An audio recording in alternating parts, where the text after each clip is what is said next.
Tháng 5 năm 1998, phóng viên xin được giấu tên đã đến tận sâu trong lãnh thổ Afghanistan để phỏng vấn Bin Laden. Trong buổi phỏng vấn này, Bin Laden tuyên bố rằng kẻ khủng bố lớn nhất thế giới chính là nước Mỹ. Ông ta nói rằng Mỹ chưa bao giờ phân biệt dân thường với quân nhân. Chính họ là những kẻ đã ném bom nguyên tử xuống Hiroshima và Nagasaki. Vì vậy, đối phó với kẻ thù như Mỹ thì dùng bất kỳ thủ đoạn nào cũng không quá đáng. Ngay sau đó, Bin Laden đã đưa ra 3 yêu cầu đối với Mỹ: rút toàn bộ lực lượng quân sự ra khỏi Ả Rập Saudi, chấm dứt sự ủng hộ dành cho Israel, lập tức ngừng các lệnh trừng phạt và những cuộc ném bom nhằm vào Iraq. Nếu Mỹ không thực hiện, thì nước Mỹ sẽ phải đối diện với phiên tòa của Al-Qaeda. Lúc này, vẫn còn 3 năm nữa mới đến sự kiện 11 tháng 9. Mặc dù Bin Laden đã là tội phạm bị truy nã gắt gao nhất của Mỹ, nhưng trong nước Mỹ hầu như không mấy ai từng nghe đến cái tên này. Điều không ai ngờ tới là 3 năm sau, chính ông ta đã trực tiếp lên kế hoạch cho cuộc tấn công khủng bố lớn nhất trong lịch sử. Chào mừng bạn đến với BIM&M Military. Bắt đầu từ video này, kênh sẽ thực hiện một loạt nội dung để cùng bạn tìm hiểu từ đầu đến cuối mọi khía cạnh của cuộc chiến chống khủng bố. Hôm nay, trước tiên chúng ta sẽ nói về lý do vì sao Bin Laden lại căm ghét nước Mỹ đến tận xương tủy.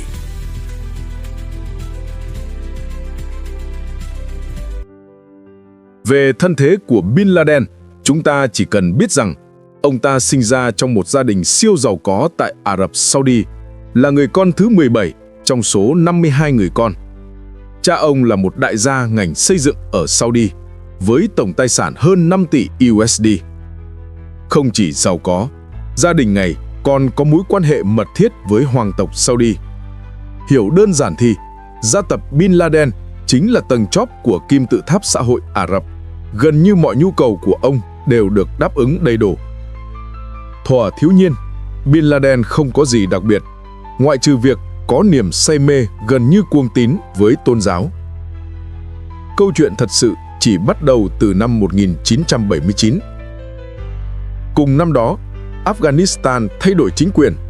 Amin lên nắm quyền. Ông ta cố gắng đưa Afghanistan thoát khỏi sự kiểm soát của Liên Xô, đồng thời tìm cách thiết lập quan hệ bình thường với Mỹ. Các chính sách này đã đe dọa nghiêm trọng đến lợi ích của Liên Xô. Vì vậy, để loại bỏ Amin và dựng lên một chính quyền bù nhìn thân Liên Xô, vào tháng 12 năm 1979, Liên Xô chính thức phát động cuộc xâm lược Afghanistan.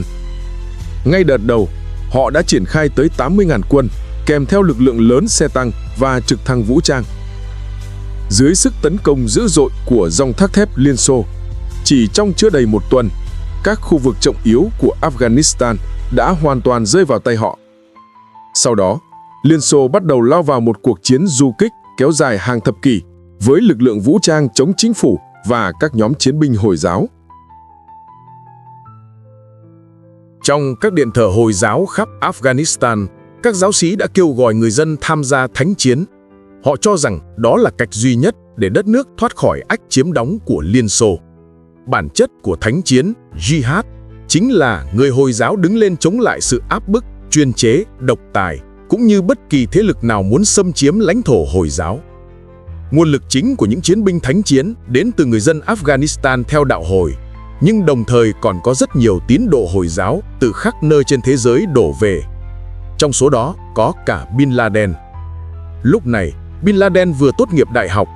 Nghe tin về tình hình Afghanistan, ông ta lập tức lên đường đến chiến trường và mang theo thiết bị xây dựng từ công ty gia đình để hỗ trợ thánh chiến. Ông ta giúp xây dựng đường hầm, kho chứa đạn dược và công trình quân sự, đồng thời tài trợ cho nhiều tổ chức kháng chiến, tuyển mộ chiến binh và dần dần giành được sự ủng hộ rộng rãi trong cộng đồng Hồi giáo. Ngày càng có nhiều người tụ tập quanh Bin Laden cùng ông ta chiến đấu. Bề ngoài, lúc này đây dường như chỉ là một cuộc chiến giữa Liên Xô với người Afghanistan và các chiến binh Hồi giáo, chưa có liên hệ gì đến Mỹ. Nhưng thực tế, dòng chảy ngầm nguy hiểm đã bắt đầu hình thành.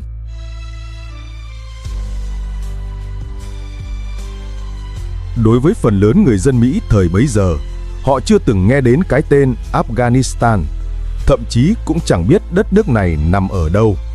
Liên Xô tiến hành cuộc chiến tranh ở một nơi xa xôi bên kia địa cầu, nhưng đối với chính phủ Mỹ, đây lại là một cơ hội ngàn vàng. Kể từ khi chiến tranh lạnh nổ ra năm 1948, cuộc đối đầu giữa Mỹ và Liên Xô chưa bao giờ ngừng lại. Trong chiến tranh Việt Nam, Liên Xô đã ngầm viện trợ đủ loại vật chất cho miền Bắc Việt Nam, khiến lực lượng du kích liên tục cầm chân quân đội Mỹ suốt hàng chục năm. Cuối cùng, buộc Mỹ phải rút lui trong thất bại ê chề. Giờ đây, vai trò hoán đổi. Liên Xô trực tiếp xâm lược Afghanistan. Mỹ nhìn thấy cơ hội để biến cuộc chiến này thành một Việt Nam phiên bản Liên Xô. Sau khi Ronald Reagan đắc cử Tổng thống, chính phủ Mỹ bắt đầu viện trợ quy mô lớn cho lực lượng nổi dậy Afghanistan. Chỉ riêng ngân sách cấp cho CIA mỗi năm đã lên tới hàng tỷ USD. Mục tiêu duy nhất, buộc Liên Xô phải sa lầy và hứng chịu một thất bại thảm hại. CIA hợp tác chặt chẽ với Cục Tình báo Quân đội Pakistan, ISI, thông qua nhiều kênh để đưa tiền và vũ khí vào tay các chiến binh thánh chiến. Từ súng trường, súng cối cho tới rocket, tất cả đều là vũ khí du kích hiệu quả.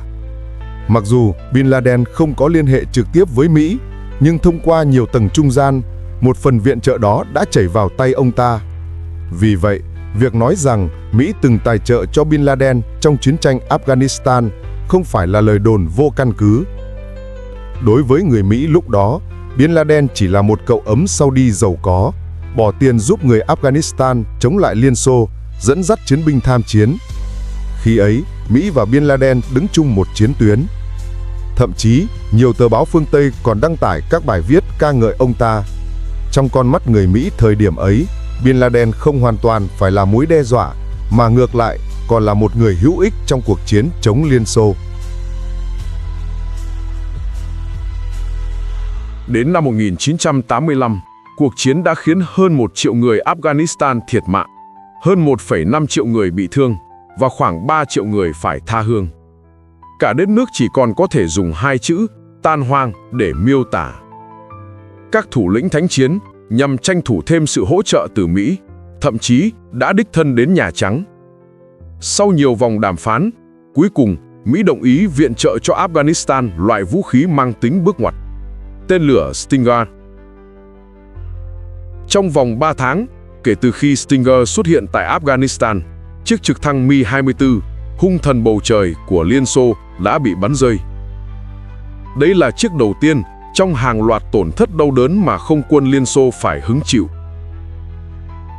Dù không thể nói Stinger đã hoàn toàn xoay chuyển cục diện, nhưng nó đã trở thành biểu tượng tinh thần. Từ đó, lực lượng vũ trang Afghanistan không còn chỉ biết ẩn nấp phục kích, mà bắt đầu chủ động tấn công, tìm kiếm chiến thắng. Cuối cùng, sau 9 năm chiến đấu dai dẳng, đến năm 1989, Liên Xô buộc phải rút quân khỏi Afghanistan. Chiến thắng trong cuộc chiến Afghanistan đã gây chấn động mạnh mẽ trong thế giới Hồi giáo.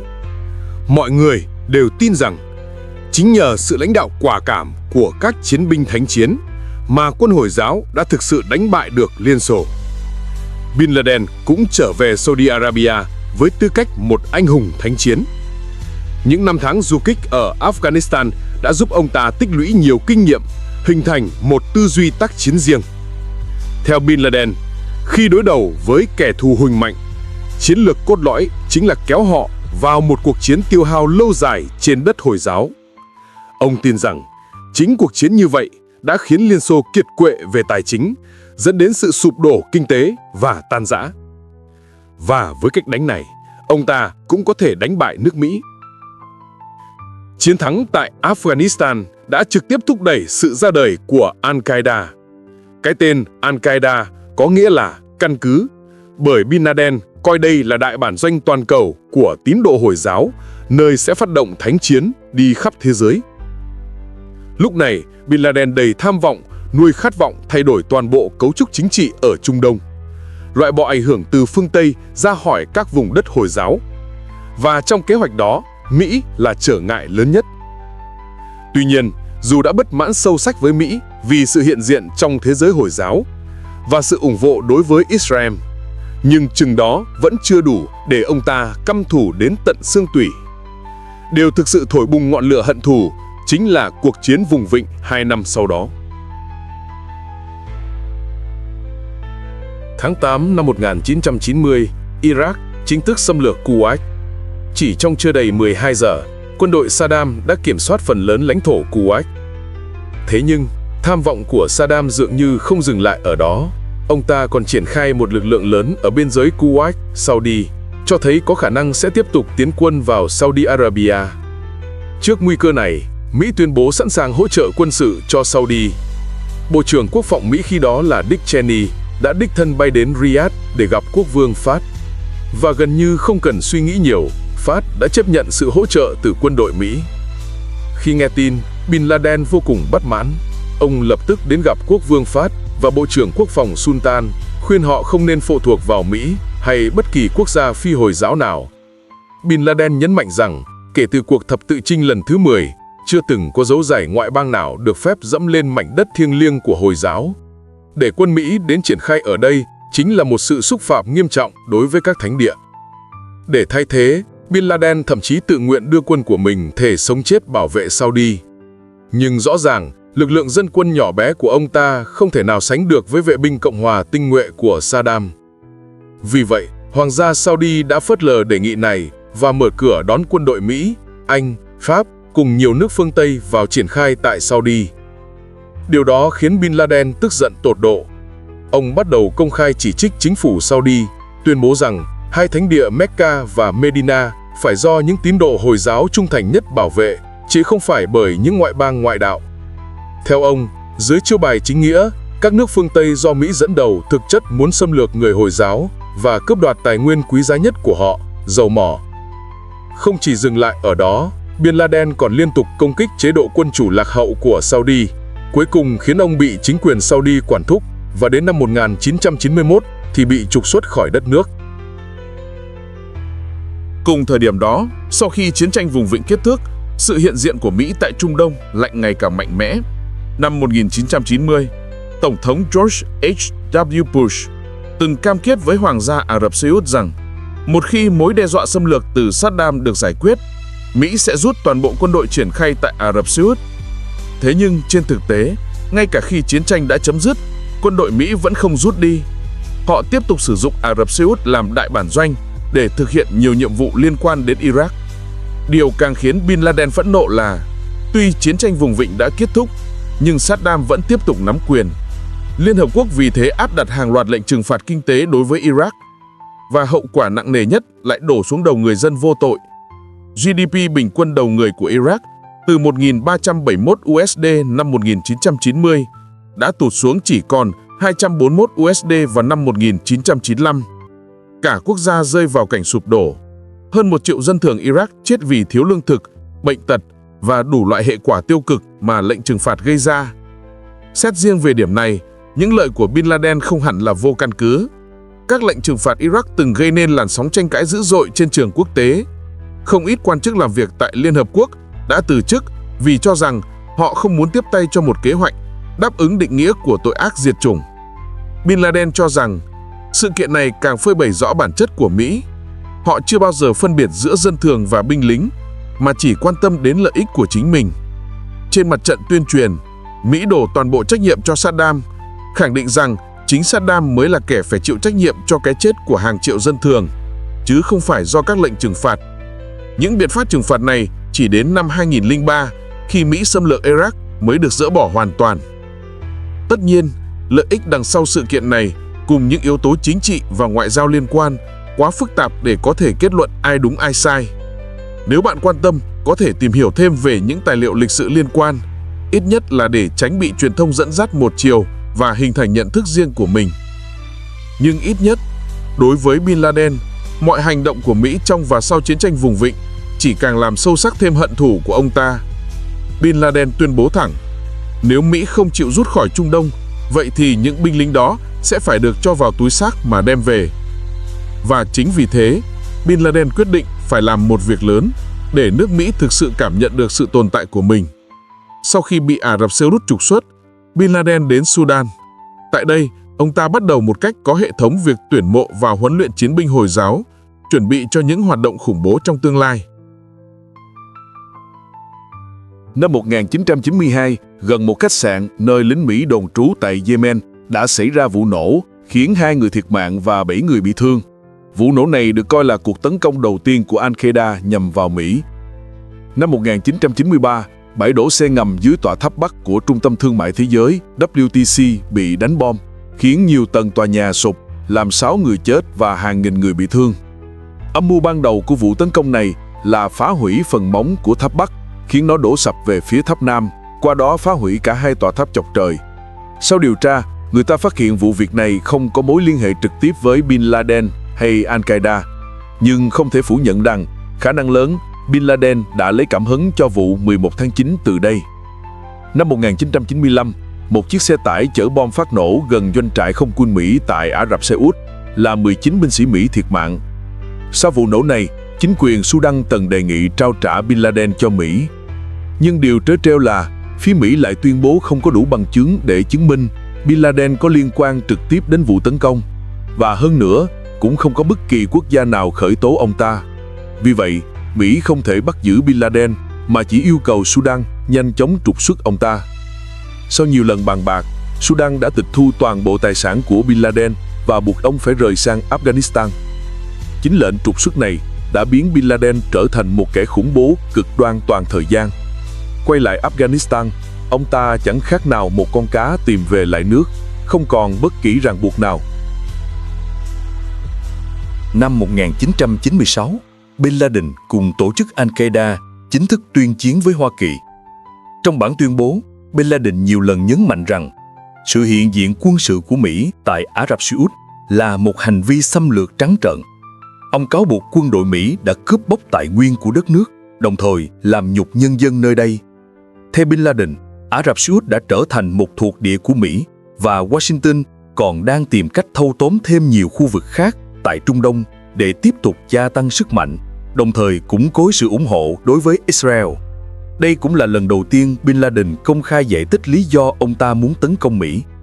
Không khó để nhận ra rằng cốt lõi vẫn xuất phát từ sự hiện diện quân sự của Mỹ trên lãnh thổ Ả Rập Xê Út.